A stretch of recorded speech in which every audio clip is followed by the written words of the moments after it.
अस्सलाम वालेकुम, आदाब। शाम के 6 बज चुके हैं। न्यूज़ सेंटर में आपका बहुत बहुत खैर मकदम है। मैं हूं आपके साथ ज़ुहूर लोलाबी और मेरे साथ इदरीस फलाही मौजूद है।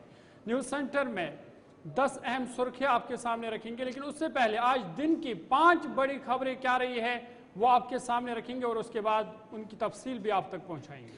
जी हाँ नाज़रीन, बिल्कुल। आज की 5 बड़ी खबरों में सबसे पहली खबर रहने वाली है वक्फ तरमीमी बिल के हवाले से, जहां पर वक्फ तरमीमी बिल पर मुस्लिम पर्सनल लॉ बोर्ड के मेंबरान ने आज जंतर मंतर दिल्ली के अंदर एहतजाज किया है। इस पर आपको पूरी जानकारी देंगे। दूसरी बड़ी खबर रियासी से, जहां पर एक शख्स की लाश बरामद हुई है, लेकिन साथ ही साथ वहां पर एक बंदूक भी बरामद हुई है। पूरी तफसील आप तक पहुंचाएंगे थोड़ी देर बाद। इसके अलावा आपको ये भी मामला बताएंगे कि हंदवाड़ा एनकाउंटर में मिलिटेंट हिलाक हुआ है और एक पुलिस एहलकार भी जख्मी हुआ है। इस सिलसिले में भी आपको जानकारी देंगे। असेंबली के हवाले से भी बात करेंगे और आपको बता दें कि असेंबली में आज कुलगाम मामले को लेकर शोर शराबा हुआ और तहकीकात का मुतालबा किया गया। पूरी तफसील थोड़ी देर बाद पहुंचाएंगे। इसके अलावा आपको एक और बड़ी खबर के हवाले से रोशनास कराएंगे, जो कि मुल्क दुश्मन तंजीमों की नई फहरिस्त भी वजारत दाखिला की जानिब से जारी की गई है। जम्मू कश्मीर की भी कई तंजीमें इसमें शामिल हैं। इस सिलसिले में पूरी जानकारी देंगे। तो ये आज की 5 बड़ी खबरें रहने वाली हैं। इनकी तफसीलात जरूर आप तक पहुंचाएंगे, लेकिन सबसे पहले 10 बड़ी सुर्खियों पर एक नजर। शुमाली कश्मीर के हंदवाड़ा की जचलडारा राजफार में सिक्योरिटी फोर्स और मिलिटेंटों के दरमियान एनकाउंटर, एक मिलिटेंट हलाक, पुलिस एहलकार भी जख्मी, भारी मिकदार में हथियार व गोला बारूद बरामद। कुलगाम के कायमू इलाके में आईईडी को सिक्योरिटी फोर्सेज ने बनाया नाकारा। कई देर तक ट्रैफिक रहा मुअत्तल, किसी तरह के नुकसान की कोई इत्तला नहीं। राजौरी के सुंदरबनी इलाके में मशकूक अफराद की नकलो हरकत, सिक्योरिटी फोर्स ने पूरे इलाके को लिया मुहसरे में, बड़े पैमाने पर तलाशी कार्रवाई जारी।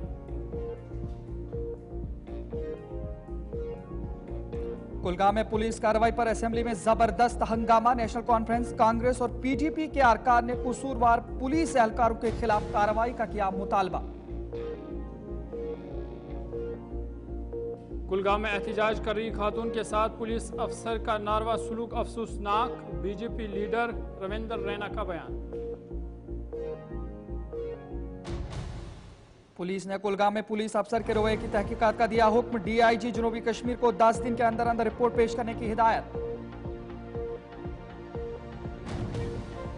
लोगों के साथ किए गए तमाम वादों को पूरा करने के लिए वक्त दरकार, नायब वज़ीर आला सुरेंद्र चौधरी का बयान।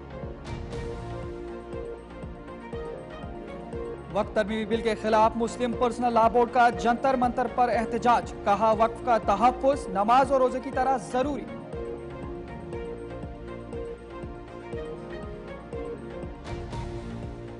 मरकजी वज़ीर दाखिला ने दहशतगर्द ग्रुपों की फहरिस्त को किया अपडेट, 67 तंजीमों को फहरिस्त में किया गया शामिल। अमेरिका ने यमन पर दोबारा हमला शुरू कर दिया। खौफनाक बमबारी में 53 अफराद हलाक, कई जख्मी। सुर्खियों के बाद खबरें तफसीलात के साथ। सबसे पहले बड़े और अहम खबर के हवाले से बात करेंगे और बात वक्फ तरमीमी बिल को लेकर, क्योंकि पूरे मुल्क में वक्फ तरमीमी बिल के हवाले से हंगामा जारी है और आज मुस्लिम पर्सनल लॉ बोर्ड की तरफ से जंतर मंतर दिल्ली में जबरदस्त एहतजाज किया गया। इस मौके पर कहा गया कि वक्फ का तहफ्फुज़, जिस तरह नमाज और रोज़ा ज़रूरी है, इसी तरह वक्फ का तहफ्फुज़ भी करना ज़रूरी है। साथ ही साथ इस एहतजाज में तमाम मुस्लिम तंजीमों के रहनुमाओं ने शिरकत की। साथ ही साथ मेंबर पार्लियामेंट असदुद्दीन ओवैसी वो भी इस एहतजाज में शरीक हुए और वक्फ तरमीमी बिल पर एहतजाज किया गया और कहा गया कि जो वक्फ तरमीमी बिल है, कहीं ना कहीं वक्फ इमलाक को हड़पने का उन्होंने इल्जाम लगाया है। जी हाँ नाज़रीन, एक बड़ी खबर आपको बता रहे हैं। इस वक्त all India Muslim personal law board की जानिब से आज वक्फ तरमीमी बिल साल 2024 के खिलाफ दिल्ली के जंतर मंतर पर एहतजाज का आगाज किया गया। मुजाहरे में मेंबर पार्लियामेंट असदुद्दीन ओवैसी, साबिक मरकजी वजीर सलमान खुर्शीद समेत मुस्लिम उलमा और नौजवानों की बड़ी तादाद ने शिरकत की। इस दौरान एहतजाजियों ने वक्फ बिल के हवाले से कई सवालात उठाते हुए मुतअद्दिद एतराज़ात का इंकशाफ भी किया है। इस सिलसिले में मुस्लिम पर्सनल लॉ बोर्ड के के जनरल सेक्रेटरी मौलाना फजलुर रहमान मुजद्दिदी ने कहा कि वक्फ तरमीमी बिल इमला को तबाह करने और हड़पने की बड़ी साजिश रची जा रही है। उन्होंने ये भी कहा कि वक्फ तरमीमी बिल के खिलाफ करोड़ों मुसलमानों की तरफ से मुश्तरका पार्लिमानी कमेटी यानी जेपीसी को ईमेल भी भेजे गए थे। इसके बावजूद इस बिल को लाने की पूरी कोशिश की जा रही है। ताहम इस बात पर भी रोशनी डाली गई है कि all India Muslim personal law board के मुताबिक हिंदुस्तानी आईन मुसलमानों के तमाम मजहबी मामलात के तहफ्फुज की जिम्मेदारी देता है। मजीद बातचीत करेंगे, सीधा आपको दिल्ली लिए चलेंगे। गुलिस्तानी उस नुमाइंदा ताबिश कमाल हमारे साथ है। ताबिश, बहुत शुक्रिया ज्वाइन करने के लिए। जिस तरह से हमने देखा कि एक बड़ा एहतजाज जंतर मंतर पर आज से इस एहतजाज का आगाज हुआ, किन खदशात का वहां पर इजहार किया गया और आगे का लाए अमल क्या होगा? आज सुबह से ही लगातार जम्मू के जो देश भर के उलेमा हैं, जो देश भर के मुस्लिम तंजीमों से जुड़े लोग हैं, वो सुबह से ही जमा होने शुरू हो गए थे।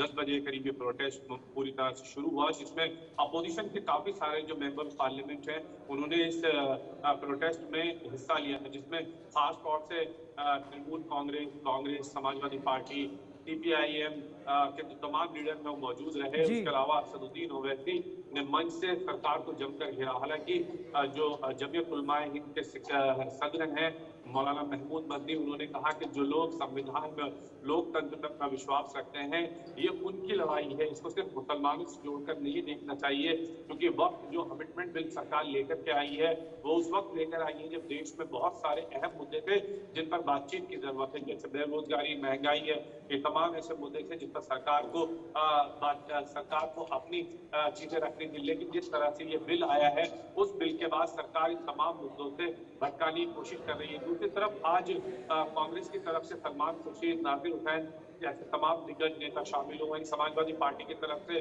अयोध्या से member of parliament Awadhesh Singh और समाजवादी पार्टी सांसद धर्मेंद्र यादव रहे, TMC से महुआ मित्रा और उसके अलावा CPIM से राजा राम सिंह जैसे तमाम जो मेंबर पार्लियामेंट है। ताबिश कमाल, ये भी आपसे जानकारी लेने की कोशिश करेंगे। जिस तरह से एक तरफ से आज के इस एहतजाज में ये भी कहा गया कि नमाज और रोजे की तरह इसकी हिफाजत भी मुसलमानों के लिए बहुत ज्यादा जरूरी है, लेकिन वहीं हिज़्ब इक़्तिदार ये भी मानती है कि जो बिल लाया जा रहा है उसके जरिए से मजीद इसमें तहफ्फुज़ दिया जाएगा। इस पर क्या कुछ एहतजाज में कहा गया आज?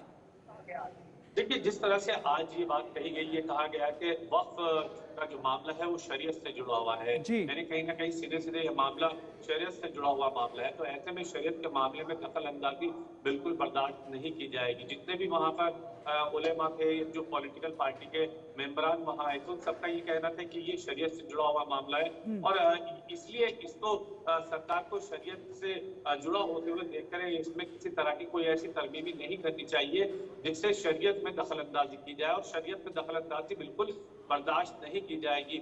इसके लिए चाहे हमें और प्रोटेस्ट करना पड़े या सुप्रीम कोर्ट का दरवाजा खटखटाना पड़े या किसी और तरह का प्रोटेस्ट करना पड़े, लेकिन हम शरीयत में किसी भी तरह की दखलअंदाजी बर्दाश्त नहीं करेंगे। क्योंकि देखिए, वक्फ का जो मामला है वो सीधे मस्जिद, दरगाह, खानसा और कब्रिस्तान से जुड़ा हुआ है। तो ऐसे में तमाम मामला को लेकर के जो पॉलिटिकल पार्टीज हैं या जो मुस्लिम तंजीमें हैं, चाहे उसमें मुस्लिम पर्सनल लॉ बोर्ड हो या जमीयत उलमाए हिंद हो या दीगर जमात हो। ताबिश, आपसे यहाँ पर थोड़ा सा रोकना चाहूँगा, एक और सवाल आपसे पूछने की कोशिश करूँगा। जिस तरह से आज ये एहतजाज तो जारी किया गया है, कब तक ये एहतजाज रहेगा और ख़ास करके जब पार्लियामेंट में इस बिल को लाया जाएगा तो किस तरीके से आज से ही तैयारियाँ शुरू की गई, जबकि काफ़ी सारे लोग इस एहतजाज में आज आए हुए थे? देखिए, ये एहतजाज आज एक दिन के लिए कॉल किया गया था, एक दिन क्या ये प्रोटेस्ट था और इसमें ये कहा गया है कि अगर सरकार ने ये बिल पेश करने की कोशिश की तो ये देश भर के अंदर इस तरह के प्रोटेस्ट किए जाएंगे। यानी कि ये इंडिकेशन यहाँ से दे दिया गया है कि प्रोटेस्ट होंगे तो फिर देश भर के अंदर प्रोटेस्ट होंगे, पूरे हिंदुस्तान में अलग अलग इलाकों के अंदर प्रोटेस्ट किए जाएंगे, लेकिन वक्त कमिटमेंट बिल को पास नहीं करने दिया जाएगा। चलिए, बहुत शुक्रिया ताबिश तफसीलात फराहम करने के लिए। ताबिश कमाल दिल्ली से तफसीलात फराहम कर रहे थे और बता रहे थे कि मुस्लिम पर्सनल लॉ बोर्ड की तरफ से आज जंतर मंतर दिल्ली में जोरदार एहतजाज हुआ वक्फ तरमीमी बिल को लेकर, जिसमें न सिर्फ मुस्लिम तंजीमों के रहनुमाओं ने शिरकत की बल्कि अपोजिशन के जो बड़े रहनुमा हैं उन्होंने भी इसमें शिरकत की और कहा गया कि शरीयत में दखल अंदाजी को किसी भी तरह बर्दाश्त नहीं किया जाएगा। और खबर यह भी है कि आइंदा दिनों में मुख्तलिफ इलाकों में जो एहतजाज है ये मजीद शिद्दत इख्तियार कर सकेगा। जी हाँ नाज़रीन, तो बिल्कुल आगे बढ़ जाएंगे। एक और बड़ी खबर से आपको रोशनास कराते हैं। बड़ी खबर इस वक्त वजारत दाखिला की जानिब से आ रही है, जहां पर यह बताया जा रहा है कि जो मुल्क दुश्मन तंजीमें उनकी फहरिस्त भी जारी की गई है और 67 तंजीमें मुल्क भर से मुख्तलिफ रियासतों से ये शामिल हैं और इस फहरिस्त में शामिल की गई हैं। इन तंजीमों पर मुल्क दुश्मन सरगर्मियों में मुलविस होने के इल्जामात हैं। इसके अलावा अलहदा पसंदगी के भी इल्जामात हैं, दहशतगर्दी के इल्जामात हैं और साथ में फहरिस्त में जम्मू कश्मीर की कई तंजीमें भी इस फहरिस्त में शामिल की गई है। तो एक बड़ी खबर आपको बता रहे हैं कि वजारत दाखिला की जानिब से एक फहरिस्त जारी की गई जिसमें 67 ऐसी तंजीमें मुल्क भर से मुख्तलिफ रियासतों की तंजीमें जिन पर दहशतगर्दी, अस्करियत पसंदी, मुल्क दुश्मन और साथ ही कई किस्म के और भी मामलात में इल्जामात दर्ज हैं और इस पर अब जम्मू कश्मीर की भी कई तंजीमें इसमें शामिल की गई हैं। वज़ारत दाखिला ने दहशतगर्द तंजीमों और गैर कानूनी तंजीमों की फहरिस्त को अपडेट किया है। नई फहरिस्त में तकरीबन 67 दहशतगर्द ग्रुप को शामिल किया गया है। वज़ारत के मुताबिक ये ऐसी तंजीमें हैं जो मुल्क दुश्मन सरगर्मियों में मुलव्वस है और मुल्क के लिए ख़तरा बन रही है। वज़ारत दाखिला की फहरिस्त में 45 तंजीमों के नाम शामिल है जिन्हें सरकारी तौर पर UAPA की दफ़ा 35 के तहत दहशतगर्द तंजीमों के तौर पर दर्जाबंदी किया गया है और एक्ट के पहले शेड्यूल में इन्हें शामिल किया गया है। बाकी 22 ग्रुपों को UAPA के दफ़ा 3A के तहत गैर कानूनी तंजीमों के तौर पर दर्जबंदी किया गया है। इनमें से कई तंजीमें हिंदुस्तान भर में अस्करियत पसंदी, इलाही की पसंदी और पुरतशद सरगर्मियों में मुलव्वस रही है और ये जो लिस्ट है इसमें ज़्यादातर पंजाब और जम्मू कश्मीर की तंजीमें शामिल हैं। नाज़रीन, इस फहरिस्त में शामिल दहशतगर्द तंजीमों में Babbar Khalsa international, Khalistan commando force, Khalistan Zindabad force, international Sikh youth federation, Lashkar Taiba Jammu Kashmir या पासबान अहल हदीस, इसके अलावा रेजिमेंट फ्रंट, जैश मोहम्मद या तहरीक फुरकान और इसके अलावा पॉपुलर एंटी फासिस्ट, इसके अलावा हरकतुल मुजाहिदीन या हरकतुल अंसार और हरकत जिहादुल इस्लामी या अंसारुल उम्मा। इसके अलावा और भी कई इस तरीके की तंजीमें हैं जिसको इस फहरिस्त के अंदर शामिल किया गया है। सेंटर में आपका दोबारा खैर मकदम है। बात रियासी की करते हैं। रियासी से इस वक्त की बड़ी खबर सामने आ रही है जहां पर 71 साल बुजुर्ग शख्स की लाश मुश्तबह हालत में बरामद हुई है। बताया जा रहा है कि जाए मौके से एक 12 बोर राइफल भी बरामद हुई है। ताहम फिलहाल लाश को पुलिस ने अपनी तहवील में ले लिया है। ये तस्वीरें भी वहां से सामने आ रही है जहां पर रियासी से आज 71 साल शख्स की लाश मुश्तबह हालत में मिली है। बताया जा रहा है कि जहां से लाश मिली वहां पास में ही एक 12 बोर बंदूक भी मिली है। ताहम फिलहाल पुलिस ने इस पूरे मामले की तहकीकात शुरू की है। लाश को अपनी तहवील में लेकर मजीद तहकीकात फिलहाल जारी है।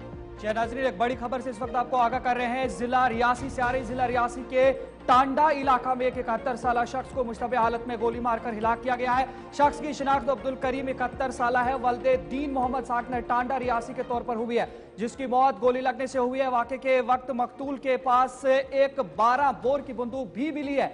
इसके अलावा आपको ये भी बताएंगे कि पुलिस ने इस सिलसिले में एक केस दर्ज कर लिया है और तहकीकात भी शुरू कर दी है। और एक बड़ी खबर आपको बता रहे हैं, इस वक्त हमारे साथ इस वक्त लाइव में हमारे साथ संजू जुड़े। संजू से पूरी जानकारी लेंगे इस पूरे मामले के हवाले। संजू, बताएगा किस तरीके से ये जो मामला पेश आया है, क्या कुछ कार्रवाई हुई है और किस तरीके से मामला पेश आया, क्या कुछ जानकारी आपके पास? एक तो संदिग्ध परिस्थितियों में गोली लगने से व्यक्ति की मौत। मामला जिला रियासी के टांडा इलाके का है। शख्स के पास से 12 बोर जो बंदूक है वो भी वहां से मिली है। और अगर बात करें तो पूरी जानकारी के अनुसार मोहम्मद करीम, जिनकी आयु कुल 71 बरस थी और सन ऑफ दीन मोहम्मद ये टांडा के निवासी थे। और संजीव, आपका ऑडियो ठीक नहीं आ रहा है, आप ऑडियो को ठीक कीजिएगा, आवाज नहीं आ रही है। आपको बता दें कि रियासी के टांडा इलाके से बड़ी खबर है जहां पर रियासी के टांडा इलाके में आज 71 साल एक शख्स की लाश मुश्तबह हालत में बरामद हुई है और बताया जा रहा है कि वहाँ जाए मौके से 12 बोर राइफल भी बरामद हुई है। लेकिन फिलहाल पुलिस ने इस मामले में तहकीकात शुरू करके मजीद पुलिस ने इस लाश को तहवील में लेकर मजीद तहकीकात फिलहाल शुरू कर दी है। आगे तो नाज़रीन, आगे बढ़ जाएंगे, आपको इस सिलसिले में एक और खबर बताएंगे असेंबली के हवाले से, क्योंकि आज 12वां दिन असेंबली का था और कुलगाम मामले पर असेंबली में आज हंगामा देखने को मिला है। मेंबरान ने मामले की तहकीकात का भी मुतालबा किया। इस सिलसिले में आपको यह भी बताएंगे कि डिप्टी CM यानी सुरेंद्र चौधरी ने भी मामले को बदकिस्मती करार दे दिया है और उन्होंने भी LG मनोज सिन्हा से यह मुतालबा किया है कि इस पर तहकीकात होनी चाहिए और साथ ही DIG पुलिस अब 10 दिन के अंदर रिपोर्ट पेश करेंगे। इस सिलसिले में हिदायत भी जारी की गई है। जी हाँ नाज़रीन, बिल्कुल एक बड़ी खबर आपको बता बता रहे हैं असेंबली के हवाले से, जहां पर आज कुलगाम मामले पर हंगामा देखने को मिला है। जम्मू कश्मीर असेंबली का आज 12वां दिन था। 12 दिन भी आज कार्रवाई जारी रही, लेकिन वक्फे सवाल शुरू होती आज हंगामा देखने को मिला। जिला कुलगाम में 2 कबायली नौजवानों की हलाकत के बाद सड़कों पर निकलने वाले मुजाहिरीन के खिलाफ पुलिस कार्रवाई पर शोर शराबा हुआ और पुलिस की इस कार्रवाई की मजम्मत भी की गई।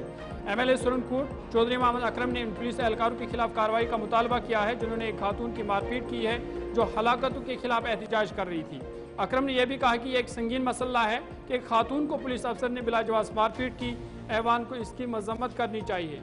नेशनल कॉन्फ्रेंस, कांग्रेस और PDP के अरकान असेंबली में खड़े हो गए और कसूरवार पुलिस एहलकारों के खिलाफ कार्रवाई का मुतालबा किया। नेशनल कॉन्फ्रेंस के MLA नज़ीर अहमद गुरेजी ने भी पुलिस कार्रवाई पर कई सवाल उठाए और कहा कि ये पुलिस स्टेट नहीं है, क्या पुलिस के लिए कोई कानून नहीं है। इस तरह के इल्ज़ामात भी असेंबली में लगाए गए।